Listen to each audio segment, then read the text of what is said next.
By the early 1860s, riverboats had been sailing the Murray for almost a decade. Yet their arrival in the river ports was still greeted with great enthusiasm by the townsfolk and the graziers alike. After all, it was their only link with the outside world. Not only did they bring long-awaited supplies, but the news as well. Even after 10 years, these services were still not reliable. The rivermen, after all, were only traders, selling their wares to the highest bidders. You were never sure that the riverboat had not sold its last stocks of food and other supplies at the last port of call and was just looking for extra cargo to take back downstream. There she comes. It was the gold rush that sparked the river trade. The profitable short haul from the seaports to the gold fields absorbed all available transport of the time: bullock trays, coaches, and even simple wagons.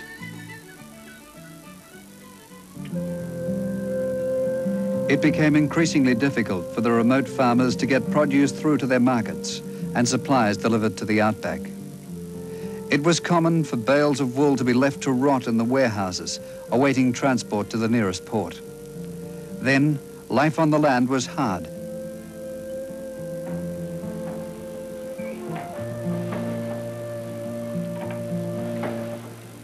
Even before the South Australian government offered rewards for the first 2 men to put large paddle steamers on the Murray, a young miller named William Randall had started work building his first paddle steamer, the Mary Ann. The Mary Ann was not a pretty boat, for she had been hand-built by Randall with available materials. Randall spent months building her near the South Australian port of Mannum, where her original boiler now stands.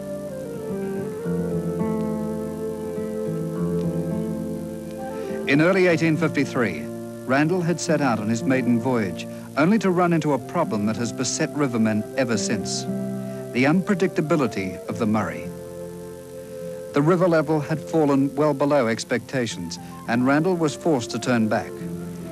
Later that year, loaded with cargo, the Mary Ann set out again.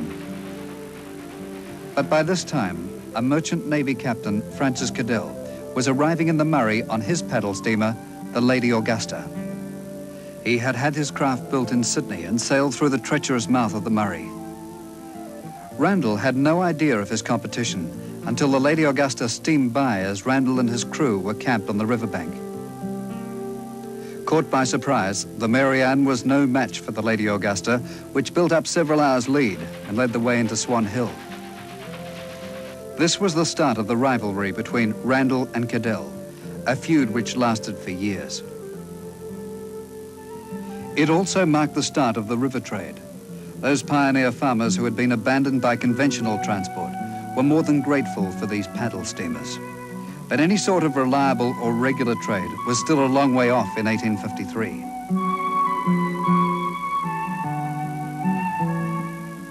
Rivalry continued as Randall enlarged the Mary Ann to a double hull and called her Gemini. Cadell bought the PS Melbourne and ordered 2 more vessels from Scotland, which were brought out in kit form and built up on the river's edge. Australia had created its own Mississippi. Sternwheelers were brought from America, like the Lady Daly, shipped in segments from Oregon in 1862. The sternwheel was over 7 meters in diameter, and she was one of the fastest vessels on a straight run, at about 16 kilometers an hour upstream. Bob Reed worked on the last sternwheeler. Well, the Captain Sturt was built in 1914. She was an American Mississippi type boat. She came from America in parts and was assembled just down here at the Mannum Quarries. Built by the South Australian government and used for nothing else, only carting the stone for the locks. She used to push her barges just the same as the Mississippi did. And she had a 500-ton barge down one side of her, 190-ton square punt in front of her, and another 190 square punt down the other side. She went right through from 1914, I believe, till the barrages was finished. Well, as far as the handling's concerned, now for a passenger boat, you need really a side wheeler, because a stern wheeler, when you're steering them, she pushes her stern round, right round She steers really from the stern, where a side paddler with her paddles in the midship, she swings her head as well as her stern. And coming round a bend with the big loaded barges, a side paddle boat will stand upright, but a stern wheeler will list over coming round the bends. But a very good job. You never turn them over. As trade on the river grew, Cadell continued to attract wide publicity, as he had from the start. But Randall was always the quiet businessman, determined to win out in the end. Cadell became the Cavalier, a colourful character on the river who never lost his reputation as an adventurer. Randall, on the other hand, was a sober character who became known for his skill as an amateur medico, delivering babies and pulling teeth as a sideline to his cargo trade. Although rivals, both these men were partners in opening up the spreading outback of Eastern Australia, turning what was thought to be land too distant to be of any real use into productive grazing country by bringing the seaports a little closer.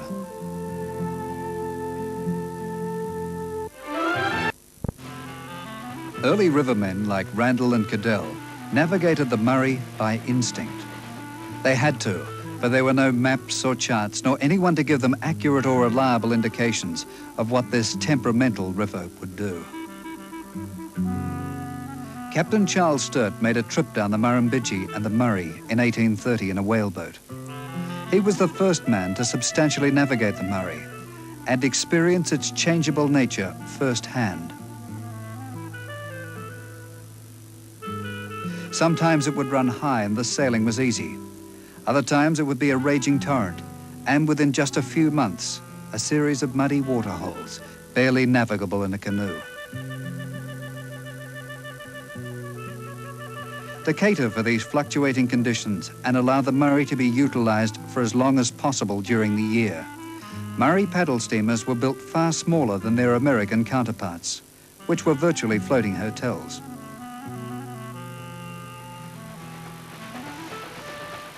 Reducing their draft overcame one problem, but this river network was not to be conquered easily.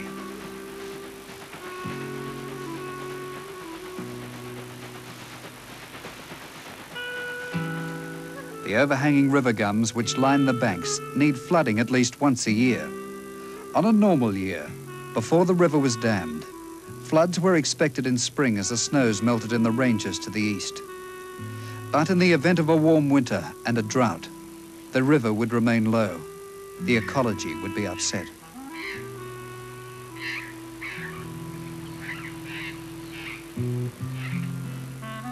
Towering gums would die and fall into the river to lie and wait for the unsuspecting riverboats. These hidden obstacles are known as snags and have been responsible for sinking many paddle steamers.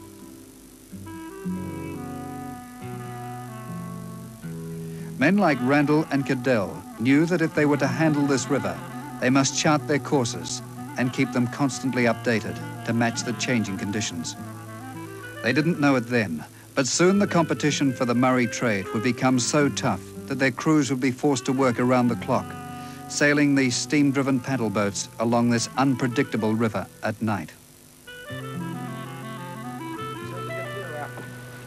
From the time the river trade became highly organized, around the 1870s, until the Second World War, generations of rivermen were bred. If your father and grandfather hadn't worked on the river, you had little chance of being accepted. Toward the end of the last century, the river traders either got bigger or perished. There was no room for the small operator. Randall, who long survived Cadell on the river, expanded his company to meet competition from the Gem Navigation Company, McCulloch & Co., and several others. Even these large companies came and went. At the height of the river trade in the 70s, 80s and 90s, more than 400 steamers steered their way through the network of rivers through the outback of New South Wales, southern Queensland, South Australia and Victoria. Captain Bob Reed explains how he started on the river. Under bad jobs at home, I heard there was plenty of work in Australia, so I just jumped the boat and they wouldn't pay me off, so I jumped it. And I came out here and I've done pretty well. I've been on nearly all the boats. Yeah, I was skipper of the Marion for 3 years, run into Mildura, and I was very popular with the passengers. I don't know why. It wasn't me looks, and it certainly wasn't me teeth. It was really enjoyable days. We ran 24 hours a day and 7 days a week. We very seldom got home. That's why I can't make out how I got 10 children. The Marion began as a barge in 1898 to become a hawking steamer 2 years later. By 1915, she had become a passenger boat carrying 45. Needing extensive repairs, she made her last voyage into the dock at Mannum.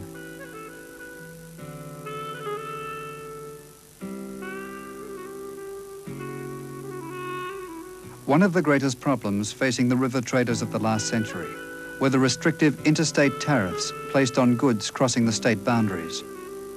At that time, free trade did not exist, and many paddle steamer captains were persecuted by customs officials along the river.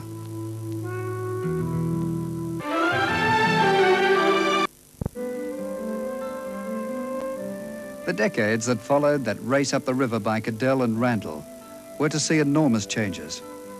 Some graziers who had barely existed prior to the development of the river trade speculated on the future of the country and parlayed their modest holdings into fortunes.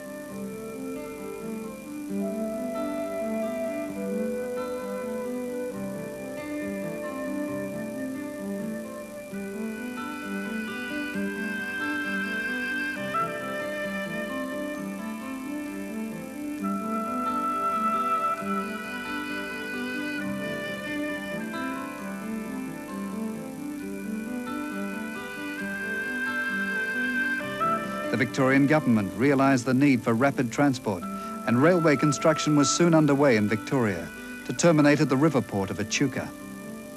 By 1864, the rail line to Melbourne was operative, and for the next 14 years, Echuca had a monopoly on moving wool by rail from the Murray, Darling and Murrumbidgee.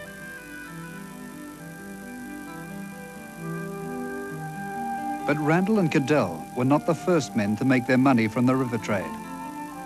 Only months prior to Randall making his voyage up the Murray, James Maiden, a former prisoner from Port Arthur in Tasmania, set up a horse-drawn river punt and inn to allow travellers to cross the river near Moama on the north bank. Several years later, Henry Hopwood followed his example at Echuca on the south bank, several kilometres downstream. Both men became millionaires from their punt businesses and their investments, but Echuca was the port which prospered, and eventually Maiden closed down after he lost his money in cattle. Hopwood had virtually taken all his business away by undercutting the toll. After Maiden became bankrupt, Moama declined. Hopwood's became the main crossing and the early beginnings of the town of Echuca. That Hopwood's venture was prosperous is evident. He built the Bridge Hotel in 1859, claiming it to be the finest outside of Melbourne. It has been carefully restored. Echuca was the Chicago of Australia and the largest inland port. There were 89 hotels in its golden days, but gold petered out, and after the railway arrived in 1864, wool became the main produce handled.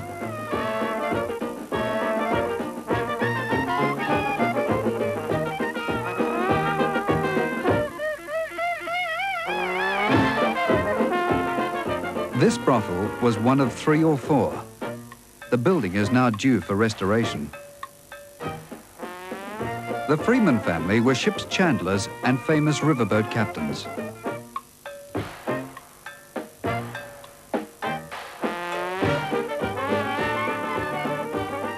The business is still operated by Ray Freeman, who owned one of the most colourful buildings in the old town.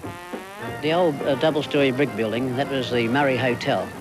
The first door on the left-hand side was the bar of it. When the new Murray Hotel was built, the old hotel section became the gambling dens, divided into all little compartments in there. There's one door in, no way out. If you were caught in there, you were in there, and you stopped there. How the smoke got out, we don't know either.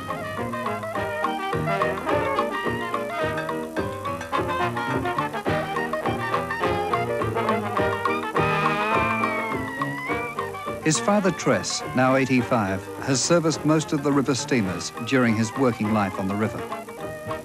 Well, I started to work here 1906, they were there.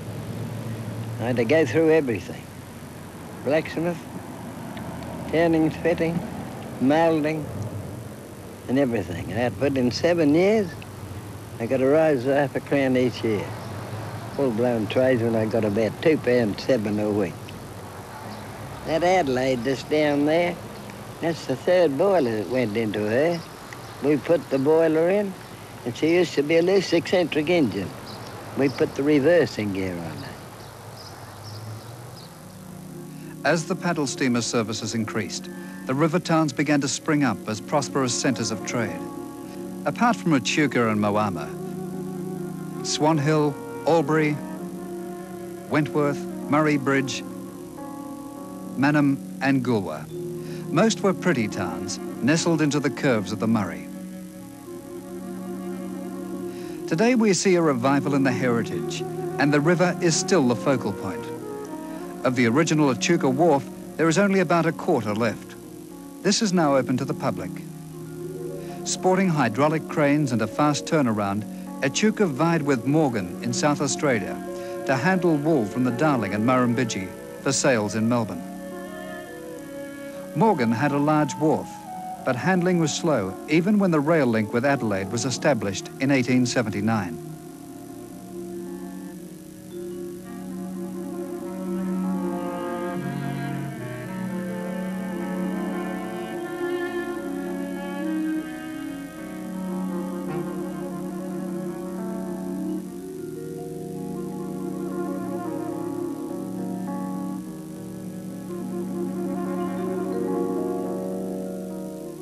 Of the two historical bottom-end towns, Mannum is the most interesting.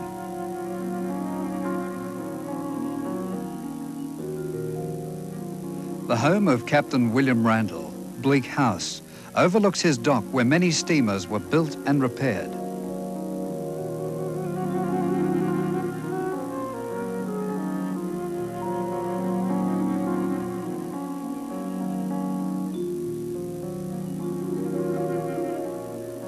It seems that some riverboat captains did well out of the trade. This is Captain Anderson's home. Anderson was a close friend and partner of Randall's. Randall's successor, Captain Arnold, lived here too.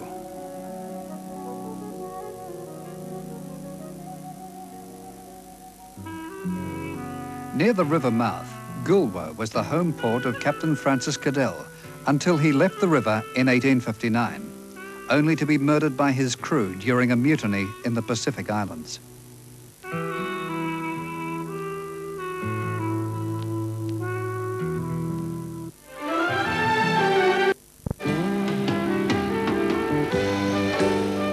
What is left of this riverboat heritage for successive generations? The efforts of a small band of enthusiasts have seen a revival of those good old days when steam was king. With over 20 paddle boats now working again or being restored, the river has never been so alive in 80 years.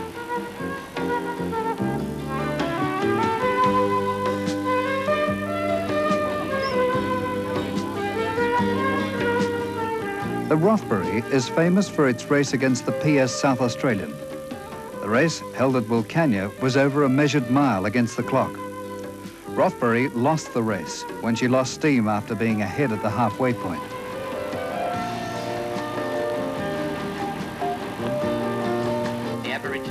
Now converted to diesel, she takes tourists on a 2-hour trip up the Murray from Mildura, commanded by Captain Albie Poynton. Well, the Rothbury was originally built in 1881, and during most of its lifetime it was used as a towboat, towing barges mainly loaded with timber, logging barges, towing logging barges. And it's proved to be the fastest and the most powerful paddle steamer on the river in its heyday. But in latter years, there was very little work on the river for the paddle steamers. They deteriorated, and like all the other paddle steamers, when I bought the Rothbury, it was almost a total wreck. The Rothbury was the third paddle steamer that I attempted to rebuild. The first one was the paddle steamer Mayflower, which took me 2.5 years to rebuild, and that was 20 odd years ago.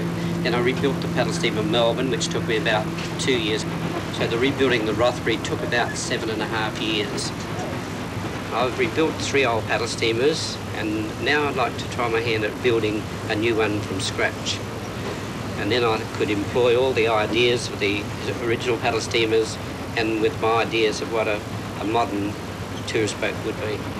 Yes, I would still use paddles. Yes, there's something about the sound and the ring of paddles that I wouldn't like to handle a boat without that sound and excitement. About modern ideas of people, the tourists, is to do their own thing a lot. So I see a great future on the river for houseboats and hire boats, speedboats, cabin cruises, and even canoes.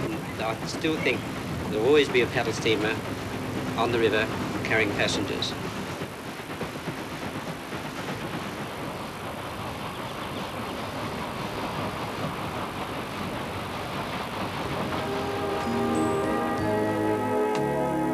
Captain Poynton's other boat, the PS Melbourne, still retains its original steam engine.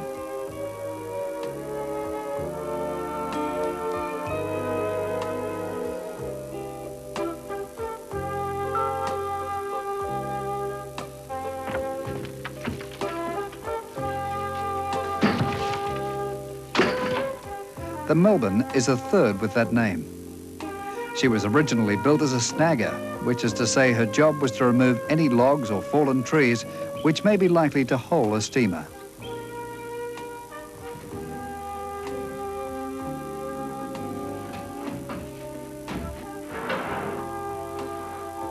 The 1920 model steam engine requires some 8 hours to warm up before a full head of steam is available. This is so that the sealed joints may expand evenly with the boiler itself. Final preparations are begun 2 hours before leaving home.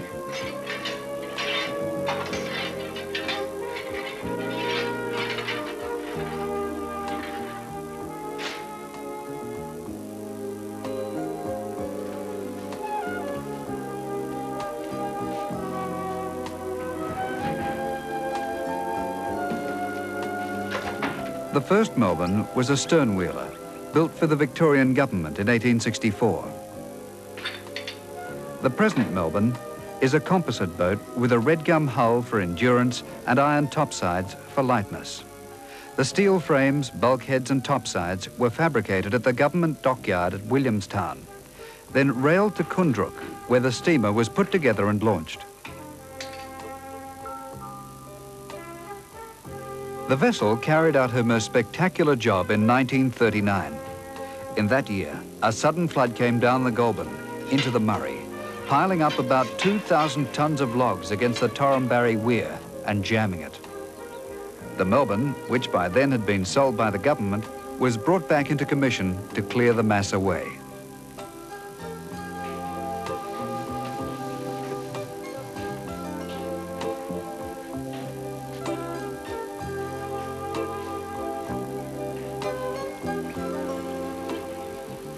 With pressure up, Captain Poynton is ready for a day's cruising on the river.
Another paddle boat which has been converted to diesel is the Piap, which is based at Swan Hill's Pioneer Settlement. Built in 1896, she was originally a hawking steamer or floating general store. Passengers preferred to travel with a Piap rather than with regular steamers because the long stays made the journey far slower. Her captain is Eddie Hazelman. I have been on about a dozen boats or more, and boats like the Adelaide, Edwards, Oscar W, the Gem when we were towing it to Swan Hill, the Pipe, Enterprise, Melbourne. A lot of these boats, some of them are now out of commission, some are back in commission. Boats like the Adelaide is now going back after some 20-odd years sitting on the riverbank, which is, you know, great to see. Then with the Pipe, one we're on now, well, that was quite interesting, having the business for so many years and having the ticket. I thought to myself, well, do we carry on with the business? Getting harder to operate, small businesses are, and I had the ticket, and the owner of the Pipe decided that he'd like to leave the vessel and take somebody else on the job, so I've been here nearly 5 years now.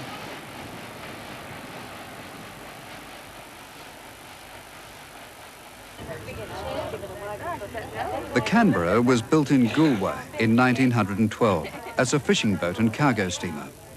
Like the other fishing steamers on the rivers, she was given only a single deck, so she could go steaming up narrow creeks without crashing into overhanging trees.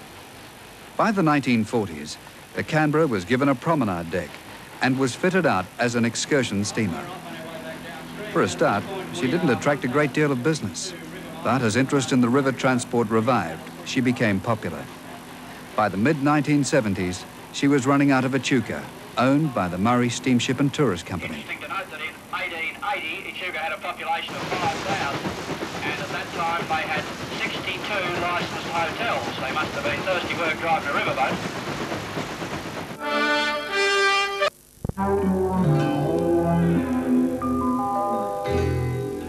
Today, the remains of once proud ships can be seen along the banks of the inland rivers.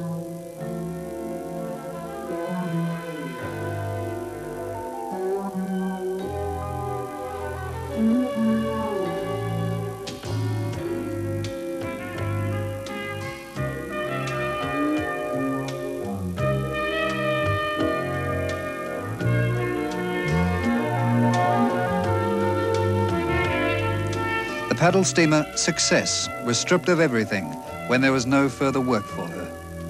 She was one of 55 vessels owned by William McCulloch and Company, the biggest steamship company in the 1880s.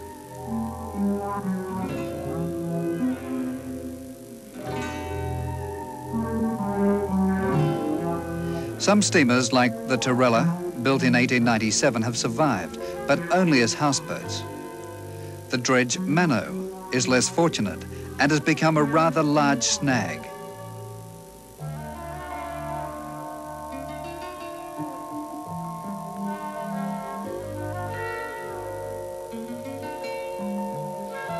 The PS Sapphire, once a sturdy cargo boat, was left here when trains and trucks moved everything faster and faster.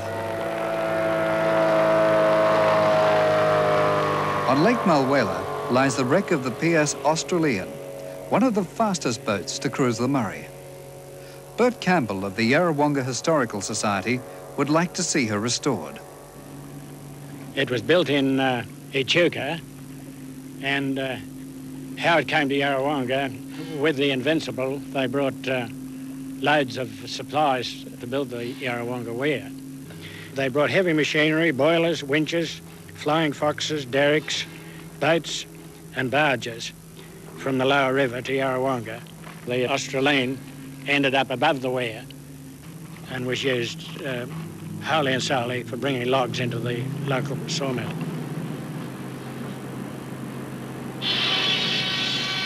When the weir was filled, it gave access to many islands where there were beautiful stands of timber that could not be utilised prior to the completion of the weir. The present mill owner, Jimmy Orr, I think would be one of the youngest men ever that had to do with one of these river boats.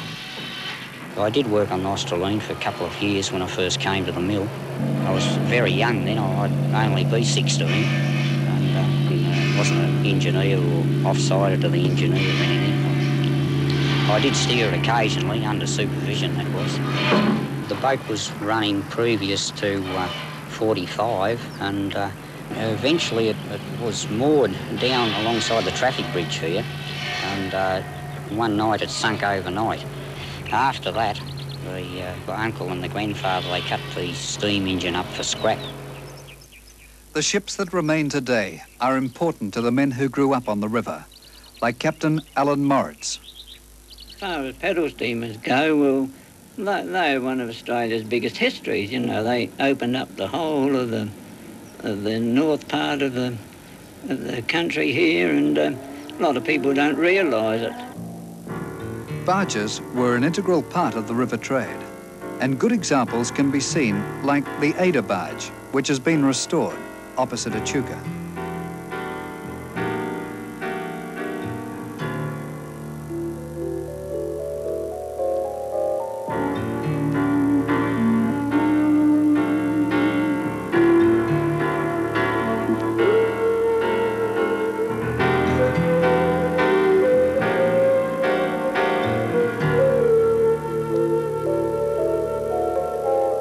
The old red gum hull of the Federal barge has been turned into a houseboat. Unlike many of the old river carriers, the Federal will never sail again.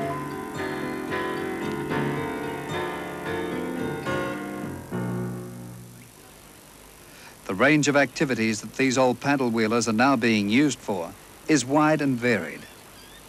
The Mayflower is operated by Stan Wilson out of Swan Hill.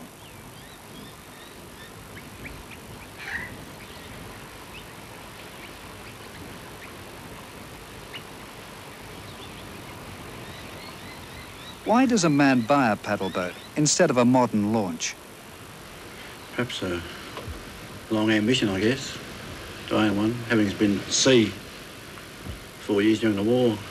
You know, that's where it started, I think, and I always lived near the river. I'd seen the boats years ago when I was a kid. And had a chance to get this one, and now we've got it. But, well, it was built as a hawking boat originally, used by a chap, West Indian, and his wife, and they lived on it for many years. I think he was a bottle-o. Eventually lost it at Swan Hill for non-payment of debts. Then it became a fishing boat with various owners until it was restored in Mildura in the late 50s. We've completely rebuilt the hull and replaced most of the top, so it's really a complete rebuild. Well, we were 18 months on the bank just around the corner, actually. We pulled out on the bank with a tractor on a temporary slipway. We thought we'd get some old hands to help us build it, and when we found we couldn't get any, we had to do it on our own, but we got plenty of advice. And we had to learn the train of bending red gum, and it was fairly difficult for a while, but we got the hang of it. We hope. She's still afloat anyway.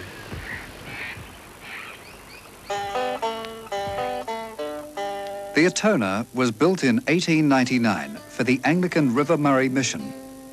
The minister travelled to the stations along the banks, baptising and marrying in the small chapel in the stern. Archie Connor used her later as a fishing boat. The P.S. Pevensey, built in 1911, lies at the wharf at Echuca. She was the last cargo boat on a regular run, a fortnightly return trip between Morgan and Mildura. Pevensey, well, my dad put the engines in, and he cast all the castings for the paddle wheels, paddle centres. I had help to fit the paddle wheels together and drill holes here and there and cut and screw pipes. Beached in Wentworth Park, the P.S. Ruby was built in 1907.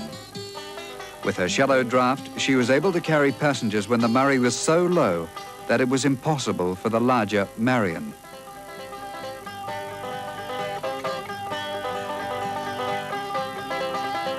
The Oscar W is being restored by another man who has always wished to own a paddle steamer, Alan Moritz. Oh, I started in the early days with my father when I was about 12. He used to go up the river and watch all the paddle steamers and that, and I was very interested in them. And I always remember when I was a boy, I'm only about 12 then, walking up onto the old paddle steamer Queen and going through and buying some lollies on board her. She was a hawking vessel at that time, in a store kind of, you know, floating store. And I've been interested ever since. I chased around after a paddle steamer for quite a long time, and there wasn't any available, and at that particular time Oscar was about the only one working, a real genuine steam one. The Oscar W stands for Oscar Wallen.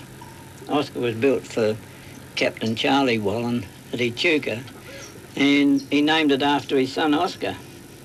His son was killed in World War I. I want her in her original condition. That's what the whole aim has been, you know. The engine and the boiler's been done. That's all first-class condition. I've got most of the sides in there and a lot of the bottom, but still a lot to do to it. And it's very costly too. I've been using my own money as I've been going along, and I've applied for government funds, but no go. They don't seem interested at all.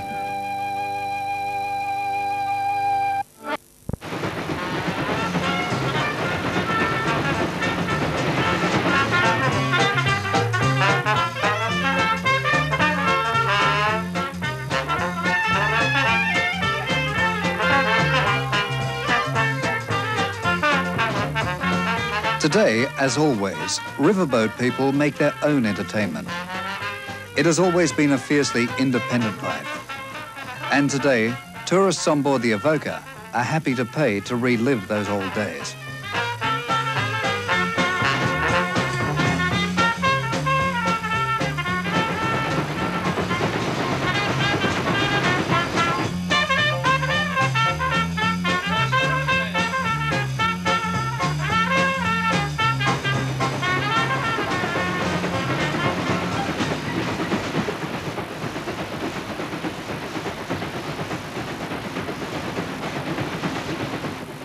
Several paddle boats now offer 5-day cruises on the river.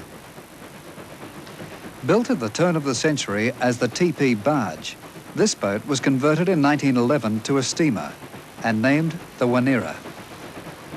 Of course, one of the directors reckons that was a very insecure venture because back in 1912, this is when the paddle boats start to fade away, and Wanera means the fading era. And she traded on the Murray, Darling and Murrumbidgee rivers for many years. And she laid up at Mildura, I remember at Anderson Sawmills, as an old derelict. She was used as a towboat until bought by Captain Jack Searles in 1938. And the dealer, Norman Collins by name, he walked into my office. So I said, "What are you going to do with the Wanera, Norm?" "Oh," he said, "I've done everything I can with her." He said, "She's just there now for sale as a hulk." "Oh," I said, "What do you want for her?" He said, £90. I said, "I'll buy her. Will you take a cheque now?" And there on the spot, I became the owner of the Wanera. So it came to 1950, and I saw the opening for a passenger steamer on the Murray, and got to work and converted the Wanera from her cargo use to passenger use to carry 33 passengers. The first diesel-powered steamer on the Murray.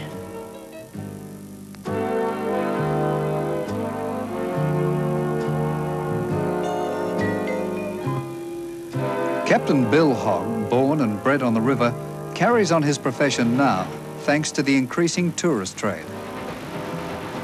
The first boat I ever worked on, as a snotty-nosed kid, I suppose, was on the Murrumbidgee with the old man. There was no pay in it, it was all experience, I suppose.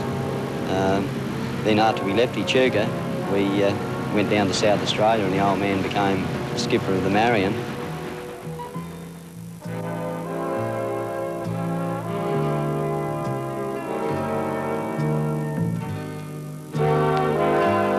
The Coonawarra started life in 1894 as the J.L. Roberts barge.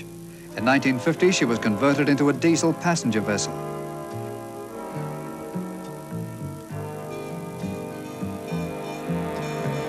Two famous passenger boats are now in dock.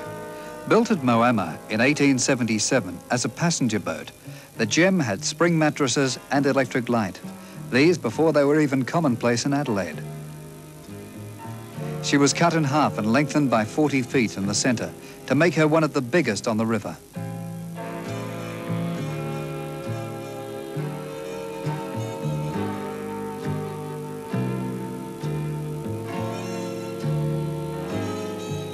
In the Gems restaurant, early travellers ate well, as they do today.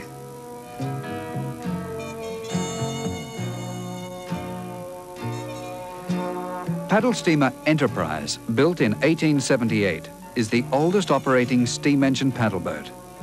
Her present skipper is Captain Bob Reed. And I skip in the Enterprise, and each time she goes out, I still go out with it, skipper. It was first built for hauling log barges down the Upper Murray and hauling and creeks. She's a good little towboat, but she's not a powerful towboat. She's what they call the mosquito fleet. And she's got a beautiful steam engine, what they call a portable. It's 102-year-old. For a boat over 100 years old, I think she's in pretty good nick.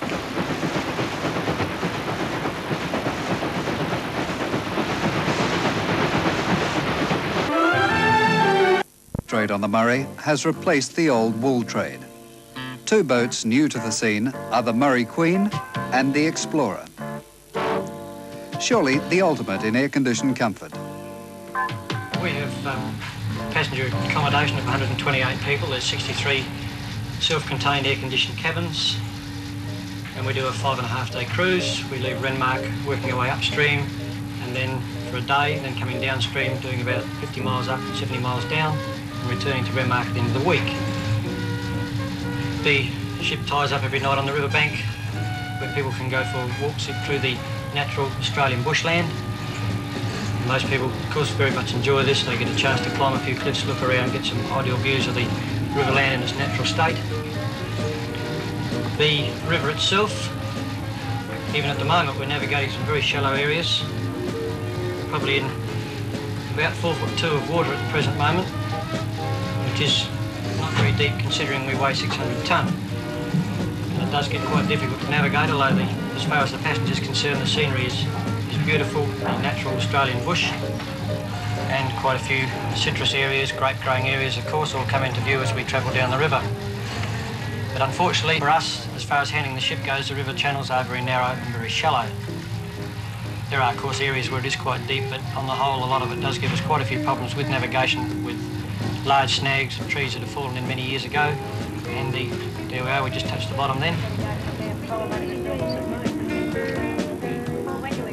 Suddenly, Australia's sleepy inland waterways are undergoing a revival.